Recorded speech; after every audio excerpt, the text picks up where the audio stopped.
एक क्या श्री विद्या हो सकती है? अपने स्वभाव को जानना एक क्या श्री विद्या हो सकती है?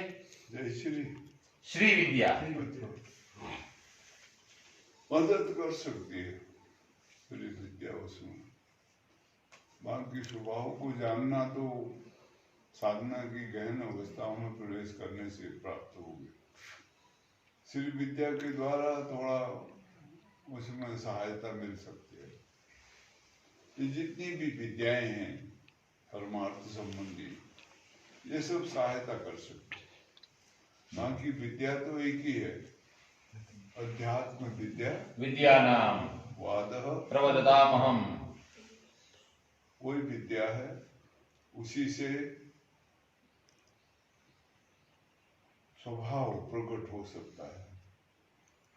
सा विद्या या विमुक्त है, विद्या वो है जो मुक्ति दिलाए, जो मुक्ति दिलाए।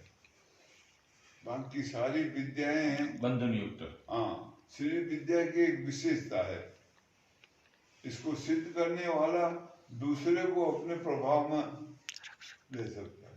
इसमें विशेषता ये है, कोई भी व्यक्ति उसके प्रभाव में आ जाएगा श्री विद्या के द्वारा। किसी को भी अपने प्रभाव में ले लेगा। कोई बड़ा उसका शत्रु भी होगा तो वो भी उसके प्रभाव में होगा। इसकी एक विशेषता है श्री विद्या की। बाकी वास्तविक श्री विद्या वही है, भजन करना, साधन करना, परमात्मा को धारण करना अपने में, अपनी वृत्तियों में, वृत्तियों को ब्रह्मारूढ़ करना, वो है वास्तविक विद्या। अच्छा, इसलिए भगवान अध्यात्म को अपना स्वरूप मानते हैं। वो कहते हैं विद्याओं में जो श्रेष्ठ विद्या है वो अध्यात्म है, और वो विद्या वो कहलाती है जो मुक्ति प्रदान करे।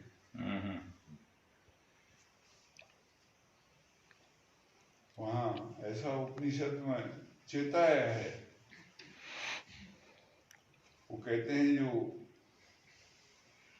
अविद्या में डूबे हुए हैं वो अंधकार में जाते हैं, लेकिन जो विद्या में रहते हैं वो महाअंधकार में, वो महाअंधकार में जाते हैं। विद्या में रत होना बड़ा खतरनाक है। उसी में वो फूले हुए होते हैं।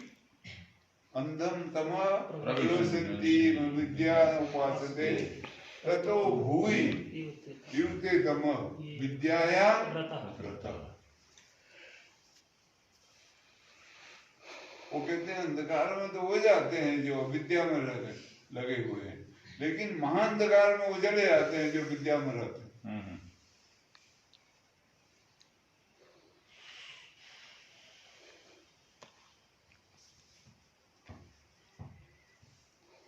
तो इसीलिए विद्या का जहां तक संबंध है वो संसार के काम आती है। सारी विद्याएं जितनी है अध्यात्म को छोड़ के,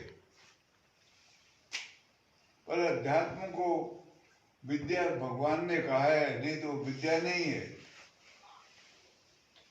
विद्याओं में श्रेष्ठ राजा है, सर्वोपरि है, ऊंचे सिंहासन पर बैठने वाली। सही है।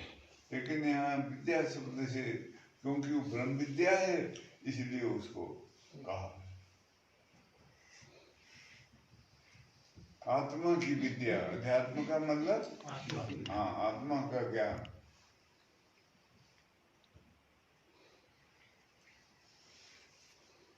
नाना शास्त्र पठेलो के नाना देवत्व पूजनम आत्मज्ञान विना पार्थ सर्व कर्म निरर्थकम।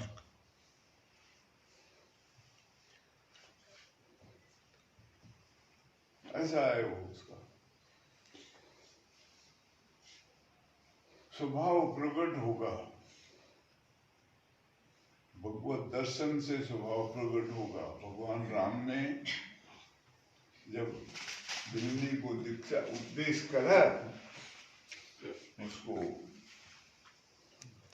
नवदा भक्ति सुनाई, उसके बाद जब जाने लगे तो उन्होंने वहां उसको जाते वक्त दो चार बातें समझाई। पहले तो वो कहते नौ मह एक हो जिनके होई, नारी पुरुष चराचर होई। 9 भक्तियों में से भी अगर एक भी हो जाए किसी के पास, तो इस संसार में कोई कबार कोई नारी या पुरुष होता है, सभी नहीं हो पाते 9 भक्तियों में। सोई अतिशय प्रिय भामनी मोरे, सकल प्रकार भक्ति दृढ़ तोरे। कहते हैं तू इसलिए प्यारी है मेरे को, तेरे यहाँ मैं इसलिए आया हूँ कि तेरे में सभी प्रकार की 9 की 9 भक्तियां। सोई अतिशय प्रिय भामनी मोरे, सकल प्रकार भक्ति दृढ़ तोरे। तेरे में दृढ़ है सभी प्रकार की भक्तियां। फिर आखिरी कड़ी कहते हैं मम दर्शन परम अनुपा, जीव पावे निज सहज स्वरूपा। मेरे दर्शनों का फल परम अनूप है, अनुपम है, उसकी कोई उपमा नहीं दे सकता। किसी प्रकार की कोई उपमा नहीं दी जा सकती। क्या होता है, क्या मिलता है उससे? जीव पावे निज सहज स्वरूपा। जो जीव विद्या के घेरे में गिराया हुआ चेतन है, वो अपने वास्तविक स्वरूप को प्राप्त कर लेता है। यही सबसे बड़ा है, इससे बड़ी कोई उपलब्धि नहीं है दुनिया में। लेकिन उससे पहले भगवत प्राप्ति होनी चाहिए। हमारे घट में राम विराजमान हुए तब हो सकता है, तभी संभव होगा। हमारा घट में है काम विराजमान, जहाँ काम तहाँ राम नहीं, और जहाँ राम वहाँ काम नहीं। तुलसी कबो होत नहीं, रवि नहीं एक। अंधेरा और प्रकाश साथ में नहीं रह सकते, कभी इकट्ठे नहीं होते।